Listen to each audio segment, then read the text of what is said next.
سورہ یاسین شریف پارہ نمبر 23 آیہ کریمہ نمبر 45، 46 اور 47۔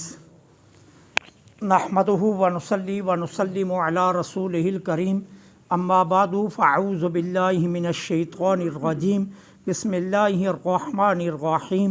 وَإِذَا قِيلَ لَهُمُ اتَّقُوا مَا بَيْنَ أَيْدِيكُمْ وَمَا خَلْفَكُمْ لَعَلَّكُمْ تُرْحَمُونَ وَمَا تَأْتِيهِمْ مِنْ آيَةٍ مِنْ آيَاتِ رَبِّهِمْ إِلَّا كَانُوا عَنْهَا مُعْرِضِينَ وَإِذَا قِيلَ لَهُمْ أَنْفِقُوا مما رزقكم الله قال الذين كفروا للذين آمنوا أنطعم من لو يشاء الله أطعمه إن أنتم إلا في ضلال مبين۔ صدق اللہ العظیم۔ اور اذا جب قیلا کہا جاتا لہم ان سے، اتقو کہ ڈرو، ما بینا اس سے، ایدیکم جو تمہارے سامنے ہے، وما اور جو خلفکم تمہارے بعد ہے، لعلکم تاکہ تم پر ترحمون رحم کیا جائے، وما اور نہیں، تأتیہم آتی ان کے پاس، من آیتن کوئی نشانی، من آیاتی ربہم اللہ کی نشانیوں میں سے، الا مگر کانو تھے وہ، انہا اس سے، معرضین روگردانی کرتے۔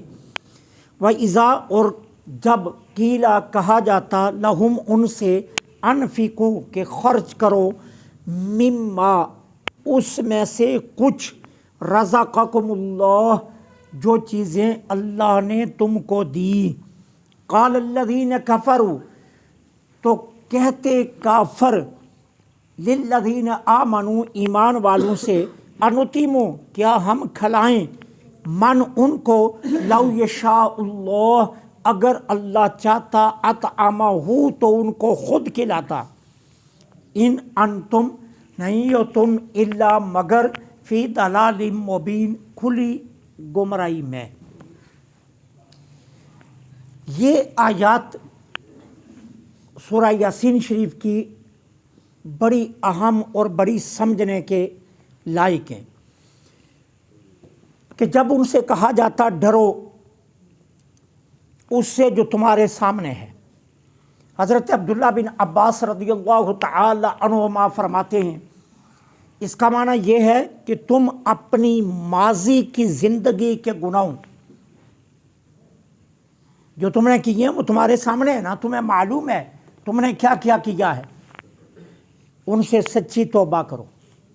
وما خلفکم اور جو بقیہ زندگی ہے اس میں ایمان لا کر نیک اعمال کر کے اللہ سے ڈرو، لعلکم ترحمون تاکہ تم پر رحم کیا جائے۔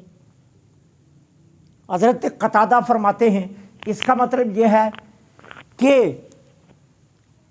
جو تمہارے سامنے ہے اس سے ڈرو۔ کیا مطلب؟ کہ تمہارے سامنے ہے کہ پہلی جتنی قوموں نے شرک کیا، کفر کیا اور انبیاء کے احکامات سے روگردانی کی، سرکشی کی، وہ کیسے تباہ و برباد ہوئے، لہذا ان کے انجام سے ڈرو۔ وما خلفکم اور بعد کی زندگی میں توحید اور الوہیت پر ایمان لا کر نیک اعمال کر کے اللہ سے ڈرو تاکہ تم پر رحم کیا جائے۔ اور تیسرا قول کیا ہے کہ جب ان سے کہا جاتا ڈرو جو تمہارے سامنے ہے، اور تمہارے سامنے کیا ہے؟ موت۔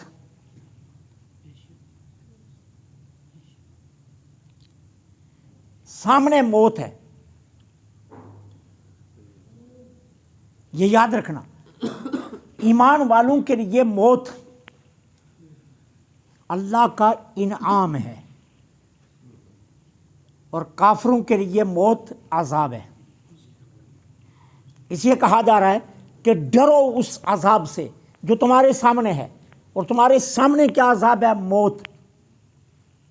اب اندازہ کیجئے نا کہ حضرت عمر بن خطاب رضی اللہ تعالی عنہ کو وصال پاک کے بعد، شہادت کے بعد 1 سال بعد دیکھا گیا خواب میں، تو پوچھا عمر بتائیے اللہ نے قبر میں آپ کے ساتھ کیا معاملہ کیا؟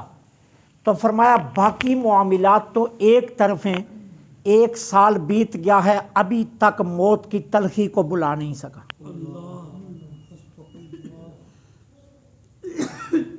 یہ کس کی بات ہے؟ جن کو میرے آقا نے کئی مرتبہ جنت کی بشارت دی۔ یہ کس کی اب بات ہے؟ جو روضہ رسول میں حضور کے ساتھ تشریف فرما ہے۔ یہ وہ عمر کہہ رہے ہیں۔ اب اگر عمر بن خطاب یہ فرما رہے ہیں تو پھر غیر ایمان والا سوچے اس کی موت میں کتنی تلخی ہوگی۔ اس لیے ان کو کہا جاتا کہ ڈرو جو تمہارے سامنے ہے، اور تمہارے سامنے کیا ہے؟ موت۔ پھر جتنا کچھ مرضی اکٹھا کر لو، جتنا کچھ مرضی بنا لو، جتنا مرضی اس دنیا کے پیچھے دوڑ لو، آخر کیا ہے؟ موت۔ آخر موت ہے، جس کو ہم بھلا بیٹھتے ہیں، جس کی طرف ہمارا دھیان بھی نہیں جاتا، ہم سوچتے بھی نہیں ہیں، ہم فکر بھی نہیں کرتے اس کی۔ تو ان کو کہا جاتا کہ ڈرو جو تمہارے سامنے ہے، وما خلفکم، اور جو تمہارے بعد کیا؟ جو قبر میں تمہیں عذاب ہوگا۔ لہذا کیا کرو؟ ایمان لے آؤ الوہیت پر، توحید پر، اور حضور کی رسالت پر۔ اپنے آپ کو موت کے عذاب سے بھی بچا لو اور آخرت کے عذاب سے بھی بچا لو، لعلکم ترحمون، تاکہ تم پر رحم کیا جائے۔ اور رحم کرنے کے لیے شرط کیا ہے؟ ایمان اور اعمال صالح۔ یہ 2 چیزیں شرط ہیں رحم کے لیے۔ ہم یہ سمجھتے ہیں ہم نے کلمہ پڑھ لیا، ہم کہتے ہیں محبت رسول میں موت بھی قبول ہے، غلامی رسول میں موت بھی قبول ہے، 6-7 نعرے لگا دیے، سال کے بعد 2-4 محفلیں کروا دی، ہم سمجھتے ہیں بس یہ کافی ہے، اب تو حضور ہماری شفاعت ضرور بھی ضرور کریں گے۔ یہ وہ شیطانی سبق ہے، یہ جو ہمارے باطل ہیلے ہیں۔ حضور کی شفاعت کے لیے محبت کے ساتھ عمل لازم ہے۔ سامنا کرو گے تو شفاعت ہوگی نا، تو اگر سامنا ہی نہ کر سکے تو شفاعت کہاں سے ہوگی؟ حضور کو چہرہ کیا دکھاؤ گے؟ اگر چہرے پر داڑھی مبارک ہی نہ ہوئی، سنت ہی نہ ہوئی، تو سب سے پہلے تو سرکار آپ کی طرف سے منہ پھیریں گے، پھر جواب کیا ہوگا؟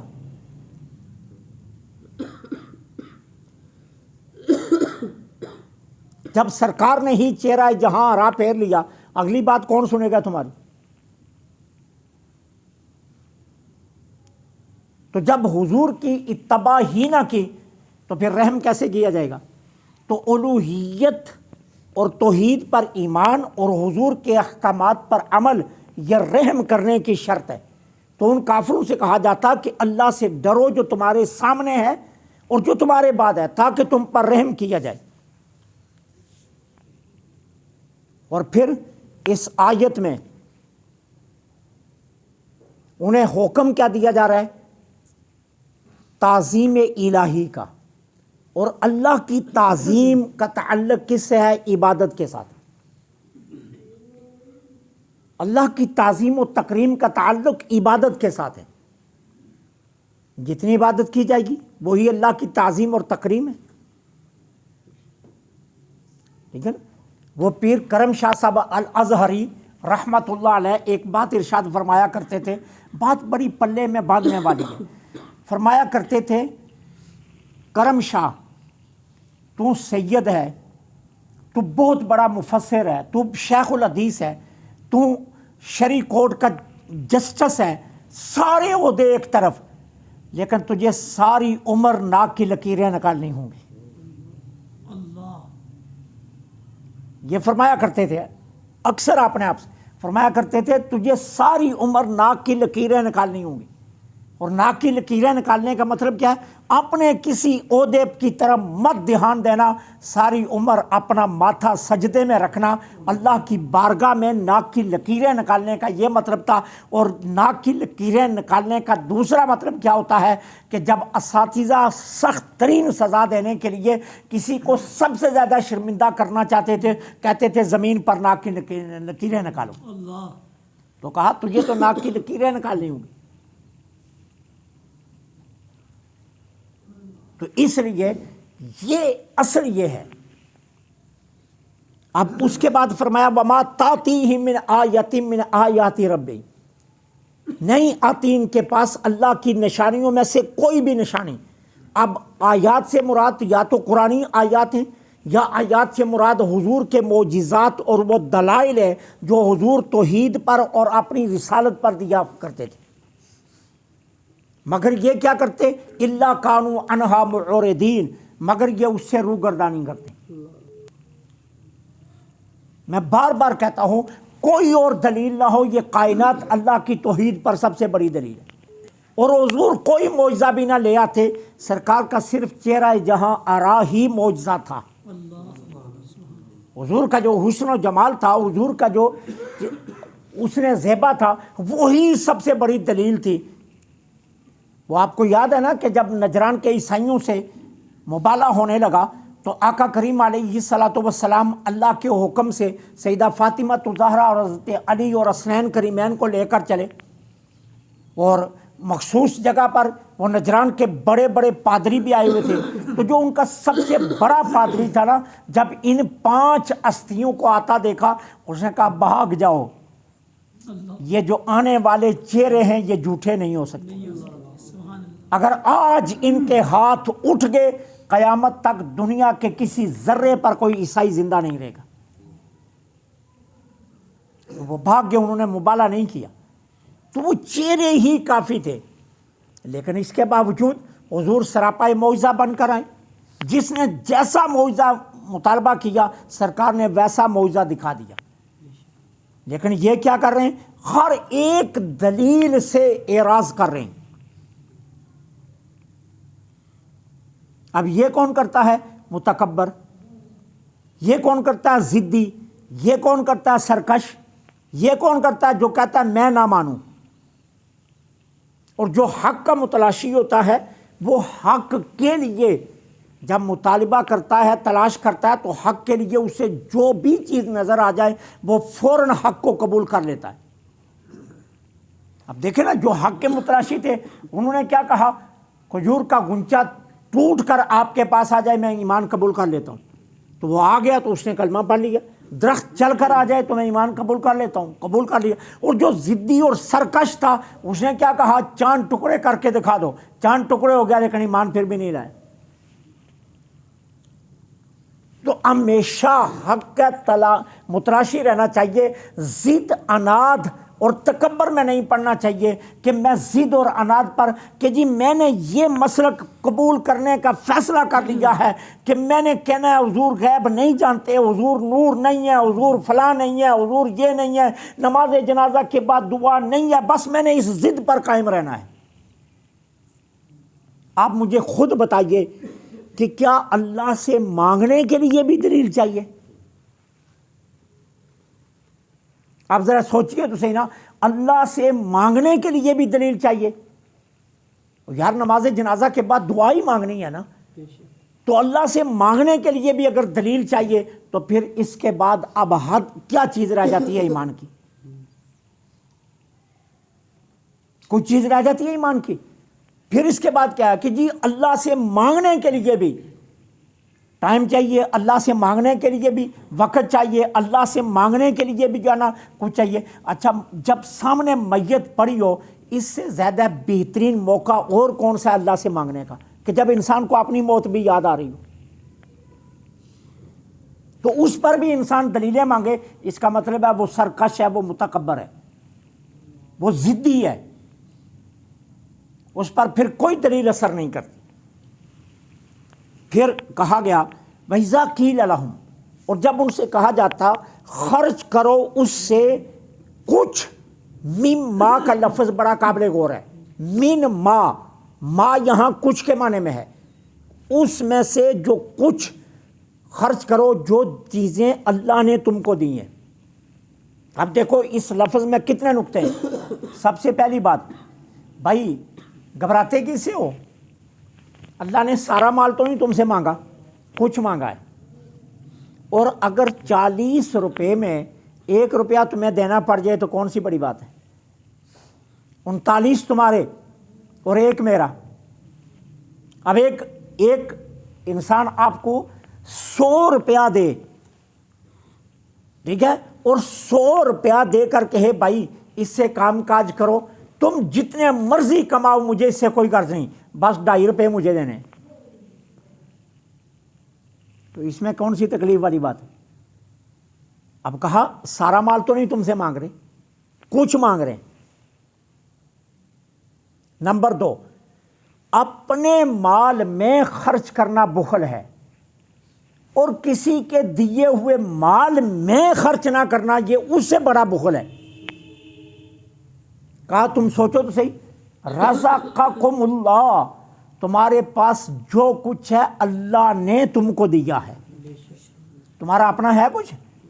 وہی جب تم دنیا میں آئے تھے تمہارے وجود پر تو 1 لیرہ بھی نہیں تھا، یاد نہیں ہے اپنی حیثیت؟ اوقات یاد نہیں ہے؟ تمہارے وجود پر 1 لیرہ بھی نہیں تھا، آج جو کچھ تمہارے پاس ہے وہ سب ہمارا دیا ہوا ہے کیا تمہارا اپنا؟ تمہارا تو اپنا کچھ بھی نہیں، جب تم دنیا میں آئے کچھ بھی نہیں لے کر آئے تھے، یہ سب کچھ ہمارا دیا ہوا ہے، اس کو ہماری راہ میں خرچ کرو۔ اب ان پہلی آیت کو اور اس آیت کو ملائیں تو کیا چیزیں بنتی ہیں؟ 2 چیزیں، ایک اللہ کی تعظیم اور دوسرا مخلوق پر شفقت، اور ان دونوں چیزوں کو جوڑیں تو احکام شرعیہ سارے کے سارے ان کی طرف رجوع کرتے، ساری شریعت ان 2 چیزوں کی طرف رجوع کرتی، اللہ کی تعظیم اور تکریم اور مخلوق پر شفقت، یہ ہے 2 چیزیں بنیادی۔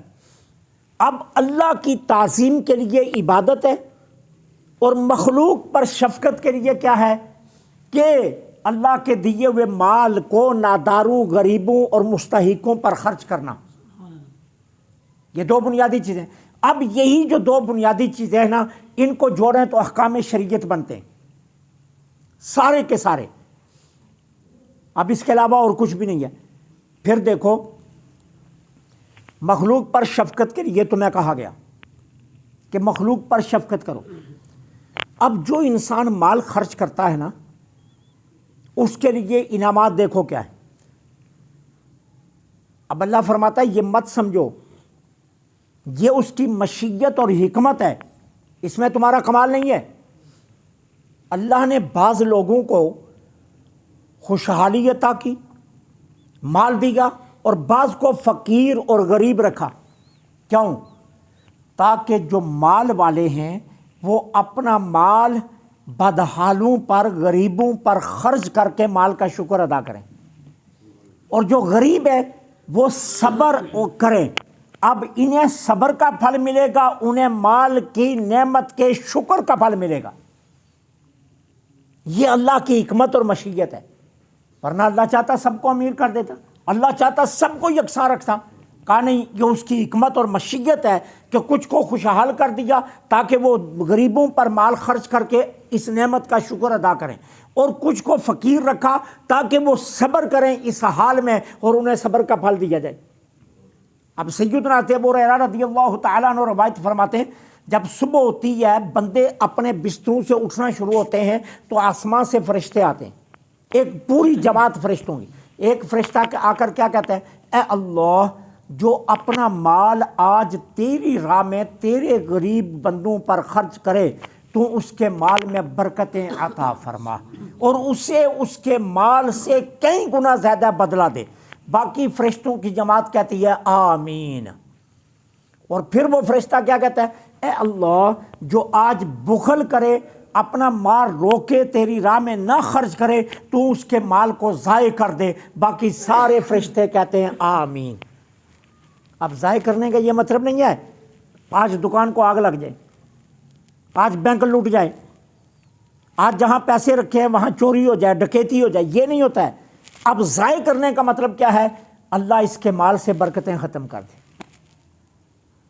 اب برکتیں اٹھ جاتی ہیں، اب مال میں برکت نہیں رہتی، اور جس نے خرچ کیا ہوتا اس میں برکت آ جاتی ہے۔ اب کیا برکتیں اٹھتی کیسے ہیں؟ دھکے سے خرچے نکل آئے، کیا ہے، بیٹھے بٹھائے گھر کا کوئی فرد بیمار ہو گیا، یہ جی ڈاکٹروں کو فیسیں دو، یہ دوائیاں لے آؤ، فلاں لے آؤ، فلاں لے آؤ، بیٹھے بٹھائے گھر کی کوئی چیز ٹوٹ گئی، بیٹھے بٹھائے کوئی مشینری خراب ہو گئی، بیٹھے بٹھائے پانی کی موٹر جل گئی، بیٹھے بٹھائے یہ نقصان ہو گیا، وہ نقصان ہو گیا۔ اب جو پیسہ رکھا ہوتا ہے وہ منٹوں میں خرچ ہو جاتا ہے۔ یہ ہے مال سے برکتیں اٹھنے کے اسباب۔ اب سیدنا ابو ہریرہ رضی اللہ تعالیٰ عنہ فرماتے ہیں کہ سرکار علیہ الصلوۃ والسلام نے ایک مثال سے سمجھایا، فرمایا اللہ کی راہ میں مال خرچ کرنے والے اور بخل کرنے والے کی مثال ایسے ہے جیسے سینے سے لے کر ہنسلی تک کیا ہے، ایک لوہے کا جبہ ہے، زرہ پہنی ہوئی ہے، دو بندوں نے لوہے کی زرہ۔ اب ایک وہ ہے جو مال اللہ کی راہ میں خرچ کر رہا ہے، اس کی زرہ کشادہ ہو رہی ہے، کھلتی جا رہی ہے، اتنی کھلتی ہے یہاں تک کہ اس کے پاؤں کی انگلیوں کو بھی ڈھانپ لیتی ہے۔ کیا مطلب؟ ہمیشہ کے لیے اللہ کے عذاب سے محفوظ کر لیتی ہے سخاوت، ہمیشہ کے لیے اللہ تعالیٰ کی بارگاہ سے اس کے لیے برکتیں آ جاتی ہیں۔ اور ایک وہ جو مال کو روک کر رکھتا ہے تو پھر کیا ہوتا ہے، وہ کھولنا چاہتا ہے لیکن اس کے باوجود کھلتی نہیں ہے، یہاں تک کہ وہ اتنی تنگ ہوتی ہے کہ اس کا دم اس میں گھٹنے لگتا ہے۔ فرمایا یہ ہے بخیل اور سخی کی مثال، جو اللہ کی راہ میں مال خرچ کرتا ہے اور جو اللہ کی راہ میں مال خرچ نہیں کرتا۔ اور حضرت اسماء فرماتی ہیں میں گھر میں بیٹھی ہوئی تھی، سرکار تشریف لائے، فرمایا اسماء آج ایک نسخہ لے لو۔ عرض کہ اللہ کے رسول ارشاد فرمائیے، فرمایا اسماء اپنی ہتھیلی کھول کر رکھنا بند مت کرنا، اپنی ہتھیلی کھول کر رکھنا بند مت کرنا۔ کیا مطلب؟ ہمیشہ دیتے رہنا، روکنا مت۔ فرمایا اپنی ہتھیلی کھول کر رکھنا، اسے بند مت کرنا، کہیں اللہ تعالی تیرا رزق نہ روک لے۔ اور فرمایا گن گن کر مت دینا، ہمیشہ بغیر گن کے دینا، کہیں اللہ تعالیٰ بھی تجھے گن گن کر دینا شروع نہ کر دے۔ تو یہ ہے کہ جب انہیں کہا جاتا کہ اللہ کی راہ میں مال خرچ کرو، مسلمان جاتے کافروں کے پاس، کہتے تمہارے کھیت ہیں، تمہارے اتنے مویشی ہیں، تمہارے اتنے استبل ہیں، اتنے اتنے اونٹ، اتنی بکریوں کے ریوڑ رکھے ہوئے، اس مال میں سے اللہ کی راہ میں خرچ کرو۔ آگے سے تنزن کیا کہتے ہیں؟ قال الذین کفروا، کہتے کافر، کن سے؟ ایمان والوں سے، انتیمو، کیا ہم ان غریبوں کو کھانا کھلائیں؟ من لو یشاء اللہ اطعمہ، اللہ چاہتا تو ان کو خود کھانا کھلا دیتا۔ اب اللہ جن کو نہیں کھلانا چاہتا انہیں ہم کیوں کھلائیں؟ حالانکہ بات یہ تو نہیں تھی، بات تو اللہ کی حکمت اور مشیت کی ہے۔ اللہ چاہتا ہے عمرہ مال کا شکر ادا کرنے کے لیے غریبوں پر مال خرچ کرے۔ امیر سمجھتا ہے پتہ نہیں مجھے اللہ نے مال اس لیے دیا میں کوٹھی بنا لوں، امیر سمجھتا ہے اللہ نے مجھے مال اس لیے دیا میں گاڑی خرید لوں، امیر یہ سمجھتا ہے اللہ نے مجھے مال اس لیے دیا میرے 3-4 بینکوں میں اکاؤنٹ ہوں، میری جیب میں 3-4 ATM کارڈ ہوں اور میں جہاں چاہوں جس وقت چاہوں پیسے نکال لوں۔ امیر یہ سمجھ رہا ہے، حالانکہ ایسا نہیں ہے۔ اللہ نے اگر کسی کو وسعت دی ہے تو وہ وسعت اللہ نے غریبوں کے لیے دی ہے کہ تو یہ مال کیا کر، اللہ کی راہ میں بدحال لوگوں پر خرچ کر، یہ ان کا حصہ ہے تیرے پاس جو اللہ تیرے ذریعے پہنچانا چاہتا ہے۔ اور حدیث پاک میں آتا ہے اگر کوئی بندہ اللہ کی راہ میں غریبوں کی مدد نہیں نہ کرتا تو اس سے اللہ کو کوئی فرق نہیں پڑتا۔ اللہ ہر کسی کو رزق دینے کے لیے خود کافی ہے، وہ پتھر کے نیچے کیڑے کو بھی تو پال رہا ہے نا۔ اللہ کیا کرتا ہے؟ اللہ فرماتا ہے پھر ٹھیک ہے، رحمت اس سے اٹھا لو، کسی اور بندے کے دل میں اللہ تحریک ڈال دیتا ہے، وہ مدد شروع کر دیتا ہے۔ اللہ پھر اس کی طرف دیکھتا ہی نہیں ہے، جو غریبوں کی مدد نہیں کرتا نا، اللہ پھر اس کی طرف دیکھتا ہی نہیں ہے، اللہ اس کے دل میں پھر تحریک ہی نہیں ڈالتا، اللہ کسی اور بندے کو چن لیتا ہے، وہ آگے آ کر وہ لوگوں کی مدد شروع کر دیتا ہے۔ اور وہ یہ سمجھتا ہے پتہ نہیں میرا کمال تھا، میں نے اس کو نہ دیا تو اس کو کوئی بھی نہیں دے گا۔ اللہ فرماتا ہے اس سے کوئی فرق نہیں پڑتا، تو نہ دے، میں کسی اور کے دل میں تحریک ڈال دوں گا، وہ دینا شروع کر دے گا۔ حضرت ابوبکر صدیق رضی اللہ تعالی عنہ کا مزاج گرامی یہ تھا، وہ ہر روز غریبوں کو اکٹھا کر کے کھانا کھلایا کرتے تھے، چن چن کر غریب لے آتے اور انہیں کھانا کھلاتے۔ تو ایک دن ابو جہل آ گیا، ابو جہل آ کر کہتا ہے ابو بکر کیا تیرا یقین نہیں ہے، تیرا یقین ہے کہ اللہ ان کو کھلا سکتا ہے؟ کہا ہاں میرا یقین ہے اللہ ان کو کھلا سکتا ہے۔ تو کہا پھر جن کو اللہ کھلا سکتا ہے تو کیوں کھلا رہا ہے؟ اور اگر اللہ ان کو نہیں کھلانا چاہتا تو کون ہوتا ہے مداخلت کر کے ان کو کھلانے والا؟ تو کہا نہیں، یہ اللہ کی حکمت ہے، اللہ نے مجھے مال دیا ہے، وہ چاہتا ہے میرے ذریعے سے ان تک پہنچے، میں تو ایک ذریعہ ہوں، میں اس لیے ان کو کھلا رہا ہوں۔